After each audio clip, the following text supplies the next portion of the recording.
every single team getting ready for the draft coming up on Thursday night. And he broke down the fact that he's very concerned about his outfit on Thursday because he's not sure if it's going to be too hot. What does he wear? A suit, a sweater? I mean, this was this is not a joke. He goes through all 32 teams, and he's got passion, but his next level passion is with his outfit on Thursday because he was highly critiqued last year. Oh, remember the hoodie, which I liked, but Adam was critiqued, and he joins us now en route to Pittsburgh.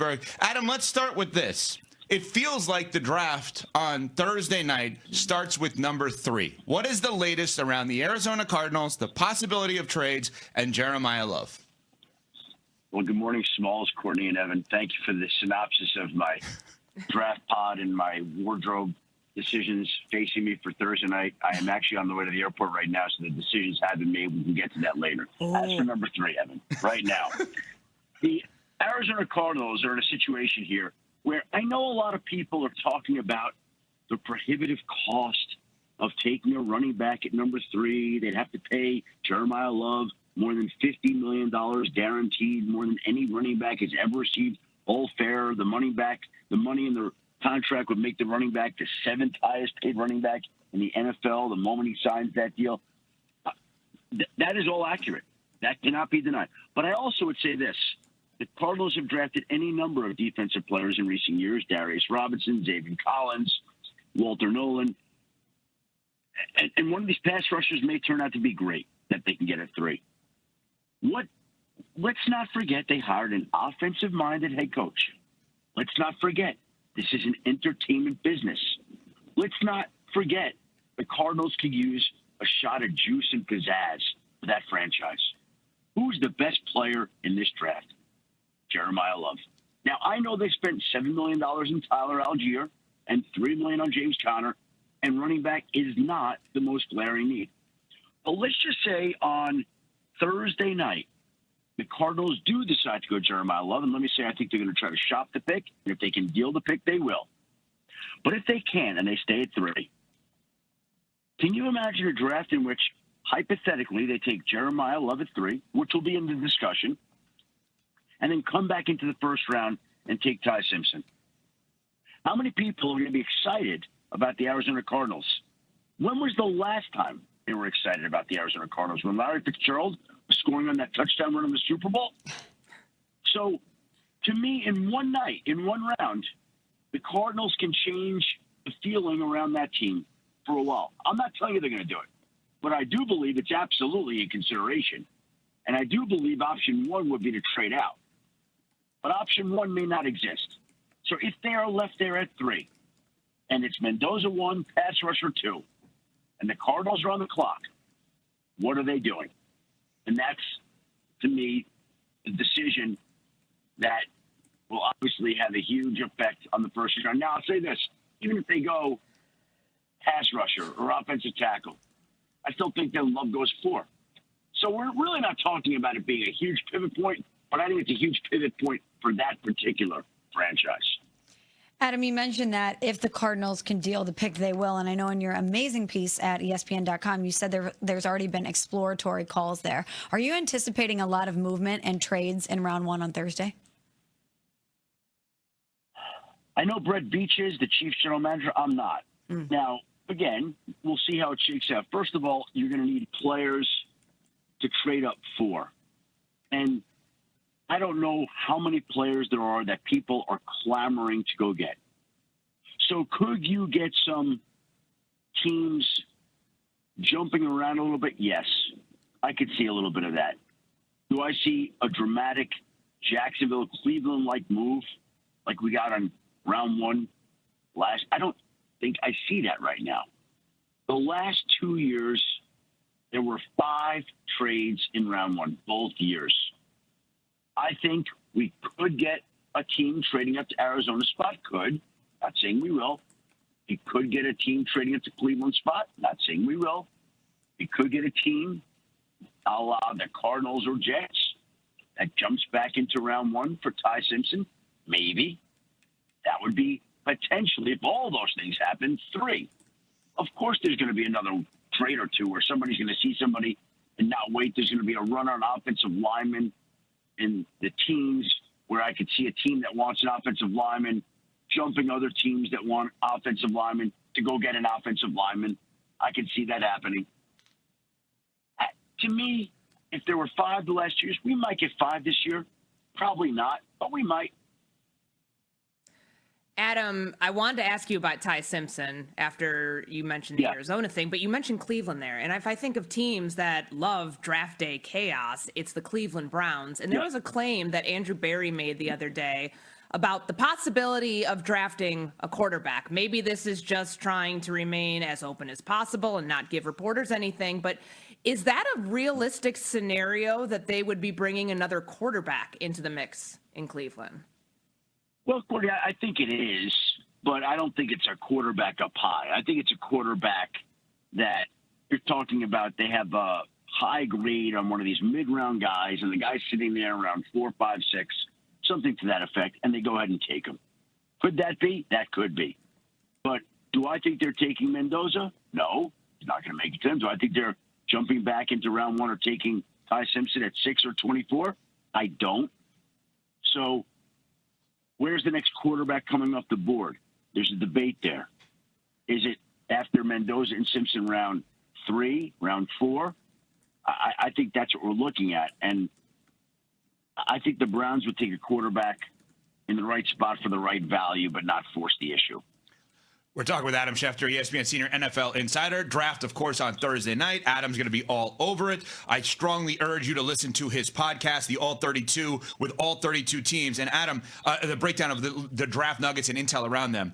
As I'm listening to this, I'm like, okay, this is the most interesting thing, right? And I'm almost ranking them. So it's like Jets at 2. Adam mentions they're already looking at 27 quarterbacks, including C.J. Carr at Notre Dame after that. Okay, that may be the most interesting thing. Then in the Cardinals thing you just brought up, the Titans with Sonny Styles. Okay, that's interesting. Commanders, that's the low point for the running back Jeremiyah Love. That's the most. Kenyon Sadiq, the tight end, Travis Kelce's successor, number 9 to Kansas City. Adam floats that as a possibility. That's the most interesting thing. Then I got to the Rams. I think the Rams are the most interesting team based on what you said in the NFL draft. Can you explain what they're doing at both wide receiver and edge rusher and why they may be picking one of those positions, at 13? Because that I thought was the most juicy. Well, thank you for listening, Evan, and I appreciate you saying that. But what I would say with the Rams at 13, let me start by saying this, and I don't know if I mentioned it on the pod or not, but if the Rams had pick 29, Ty Simpson would have been square in the conversation there. Square in the conversation. So, by the way, that doesn't mean he's not going to be in the conversation at 13, but I think there's going to be other prospects that likely trump Ty Simpson. And if the Rams have 10 prospects that they really like, all 10 would have to be off for them to suddenly turn and draft Ty Simpson at 13. And so I do not expect that to be the case, but I do want to lay it out as a scenario because it's not altogether out of the question, as unlikely as it is. Saying that, I think in an ideal world, the Rams would like to get another wide receiver. Davante Adams is at the tail end of his career. Puka is back with the team after spending part of the offseason in rehab. And I think that they'd love to go get Matthew Stafford another weapon. I would tell you that by the time the Rams turn rolls around at 13, Jordyn Tyson and Carnell Tate will be gone. 2 wide receivers off the board. There's a chance that Mekhi Lemon also could be off the board. That's possible. And so the Rams are going to be sitting there, and my sense is that they like these other wide receivers, but I don't know if they love them. And I think they like some of these offensive linemen, but I don't know if they love them. And so now we have a situation that I also think will come into conversation with them, will come up with them into conversation. They've got 2 great pass rushers, Jared Verse and Byron Young. Both are going to have to get paid at some point, probably in the next year. We just saw Will Anderson get $50 million a year. Are Byron Young and Jared Verse $50 million Will Anderson good? Probably not. Are they $40 million good? Probably. Both. And so if that's the case, then the Rams pay both defensive ends. Now, last year, they drafted a pass rusher, Josiah Stewart, but in the NFL, you could never have enough pass rushers. I think there'll be a pass rusher in the conversation. I'm not telling you they're going to go there, but that wouldn't be a position that most people would think they would associate with the Rams. And I think the Rams can go a lot of different ways because that's the kind of draft it is. There's nobody there that you look at and say, boy, if this guy just makes it to the Rams, like they're going to be taking this guy. There's a slew of players who are all good. And we'll see what the Rams decide to do with that pick on Thursday night. Adam, let's zero in on the host city in Pittsburgh. What's the latest you can share with us about Aaron Rodgers and his future in Pittsburgh? And if they don't have an answer by Thursday, could his non-committal shape the way that they go about this draft? Yeah, and they're not expecting an answer by Thursday. And it's a case where the beat goes on. It's just more of the same. This has been the story with him in recent off seasons. It continues to be. And it's an Aaron Rodgers decision, and it's very dangerous and difficult to get into his head to know exactly what he's thinking. I think the feeling still is that they believe he'll be back, but he's not. I don't suspect that they'll take a quarterback in round one, Ty Simpson being the guy. I think it would be interesting if somehow he made it to them in round two. You say, well, he's not going to make it there. Well, probably not, but we would have thought last year that Shedeur Sanders wouldn't have made it to them in round 2 or 3 or 4 or 5, and he did. So you just don't know. So I think the Steelers will be looking at quarterbacks. And the other thing that's interesting about this is if you speak to people who are in the know, there was a real connection at the Combine between Mike McCarthy and Ty Simpson. Ty Simpson, son of a coach, Mike McCarthy, longtime coach. Those two guys hit it off, which doesn't mean all that much, except for the fact that if somehow Ty Simpson were there in round 2, I could see where there would be people pushing for him. Could Pittsburgh jump up in round 2 for him? I don't know if they're going to want to do that with draft capital being at a premium, but the connection between Mike McCarthy and Ty Simpson was real at the Combine. So I don't know that that's enough to propel him into round 1, but we'll see if that has any impact on the Steelers' decision. And I do think they'll come out of this draft at some point with a quarterback somewhere, but I would guess not round 1. Adam, draft adjacent for you, because when you're talking about the Rams and the pass rushers that they were eventually going to have to pay and what the market is, Will Anderson's deal, it made me think of a conversation we were having yesterday about Myles Garrett. I know he hasn't said anything to the contrary about not wanting to be in Cleveland, but is there a real chance that he's going to use the Will Anderson deal to try to get himself in the $51 million range, which maybe the Browns say yes to, maybe they say no to, and maybe that's ultimately what gets him out of Cleveland? How do you read that situation? I don't look at money as driving him out of Cleveland. I think the Browns obviously have done what they need to try to keep him happy in that regard. When we go back to that contract that was restructured, we talked about this before. It was set up in a way that I could tell you eyebrows were raised on other teams in the league that as soon as he restructured his contract about a month ago, people were like, they just opened the window for him being traded. And the Browns have been adamant that they're not trading him. They insist they're not trading him. They couldn't be any more clear they're not trading him.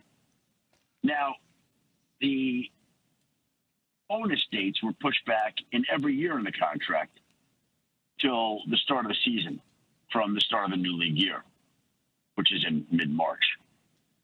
And so I think what that does is I believe the Browns, they have zero plans to trade him, and he will not be traded right now. But I do believe that in future years, that it certainly gives them more flexibility to trade him, not because they're going to want to trade him, but if Myles Garrett decides at one point, I want to be traded, they will have more flexibility to do that at a later date. But I'm not expecting that to be any part of this conversation this offseason. Well, we gave you the appetizer with Schefty. The main course for about 45 to 50 minutes is on the podcast. Get the podcast wherever you can get the yes. Adam, anything you would like to share with us about the final outfit selection? Oh, yeah. Forgot Yeah. Well, here's the thing. I we're really going to dig deep here, and I'm going to share some secrets here.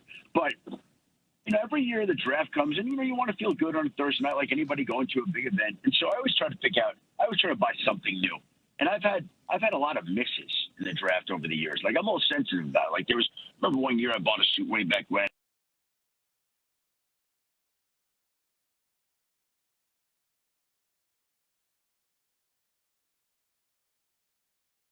In Chicago and Cleveland, it was so cold sometimes it didn't even matter. Like you just put on your long underwear, and that's all that really mattered. And then last year I wore that hoodie, and when I bought it from the shop, they were like, "Yeah, you wear the shirt." I wore attire underneath it because I thought I was trying to dress up the hoodie look, and got bashed all over social media. People hated it. Everybody with Richard Jefferson hated it. So I went into the shop. They said, "Hey, I'm going to Pittsburgh." I looked at my long-range forecast on my app on my phone, 30 days out, and it was 41 degrees, rainy, windy. I'm like, oh boy, here we go again. Some of my coldest moments in life were the draft in Chicago and the draft in Cleveland. It was brutal. Even last year in Green Bay, it was cold. The worst thing is to be cold. I think I'd rather have people mock me on the internet for what I'm wearing than to be as cold as I've been for some drafts. So I bought this warm sport coat with a vest underneath it kind of thing, it was one of those zippy things, and a sweater and a tie, and I'm I'm going to wear thermals and the whole thing. I bought one outfit for that night. I looked at my forecast this week. It's supposed to be 80 degrees. I'm like, oh my God, what did I do? So, So we got about 20 seconds, if that, Adam. I'm sorry to interrupt, but go ahead. It's too bad, Well, I packed it. It's in the bag. We'll see if it's going to come out Thursday night. I went to an outdoor bar mitzvah on Saturday. They called it a bar shvitzvah. That's what you're going to have on Thursday night. Adam Schefter, we appreciate it. We're on Sportsmanlike, presented by Progressive Insurance.